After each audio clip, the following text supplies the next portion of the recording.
ಕರ್ನಾಟಕ ಸರ್ಕಾರ ಜಿಲ್ಲಾಡಳಿತ ಹಾಗೂ ಜಿಲ್ಲಾ ಪಂಚಾಯತ್ ಹಾಗೂ ಸಮಾಜ ಕಲ್ಯಾಣ ಇಲಾಖೆ ಸಹಯೋಗದೊಂದಿಗೆ ಅಂತಾರಾಷ್ಟ್ರೀಯ ಪ್ರಜಾಪ್ರಭುತ್ವ ದಿನಾಚರಣೆ ಇದೇ ದಿನಾಂಕ ಸೆಪ್ಟೆಂಬರ್ 15 ರವಿವಾರ ಬೆಳಗ್ಗೆ 9 ಗಂಟೆಗೆ ಬಾಗಲಕೋಟ ಸಮಸ್ತ ಜನತೆಗೆ ನಾವು ವಿನಂತಿಸಿಕೊಳ್ಳೋದೇನೆಂದರೆ ಪ್ರಜಾಪ್ರಭುತ್ವ, ಮಾನವ ಬಂಧುತ್ವ ಹಾಗೂ ಮಾನವ ಸರಪಳಿ ಮೂಲಕ ದಿನಾಚರಣೆ ಮಾಡಲಾಗುತ್ತದೆ. ಅಂತಾರಾಷ್ಟ್ರೀಯ ಪ್ರಜಾಪ್ರಭುತ್ವ ದಿನಾಚರಣೆ ಆದ ಕಾರಣ ಬಾಗಲಕೋಟೆ ಶಹರದ ಬುದ್ಧಿಜೀವಿಗಳು ಮತ್ತು ಪ್ರಗತಿಪರ ಎಲ್ಲ ಸಂಘಟನೆಯವರು ಹಾಗೂ ಮಹಾಜನತೆ, ಬಾಗಲಕೋಟೆ ಸಮಸ್ತ ಮಹಾಜನತೆ ಅನ್ನೋ ಸರಪಳಿ ಮೂಲಕ ಪ್ರಜಾಪ್ರಭುತ್ವ ದಿನಾಚರಣೆಯನ್ನು, ಅಂತಾರಾಷ್ಟ್ರೀಯ ದಿನಾಚರಣೆಯನ್ನು ಯಶಸ್ವಿಗೊಳಿಸಬೇಕು.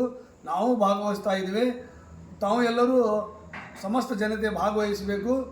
ಬೆಳಿಗ್ಗೆ 9 ಗಂಟೆಗೆ ನಗರಸಭೆಯ ಮುಂದುಗಡೆ ತಾವೆಲ್ಲರೂ ಬರಬೇಕು. ಬಂದು ಮಾನವ ಸರಪಳಿ ನಿರ್ಮಿಸಿ ಅಂತಾರಾಷ್ಟ್ರೀಯ ಪ್ರಜಾಪ್ರಭುತ್ವ ದಿನಾಚರಣೆಯನ್ನು ಯಶಸ್ವಿಗೊಳಿಸಬೇಕಂತ ತಮ್ಮಲ್ಲಿ ಕೋರುತ್ತೇನೆ.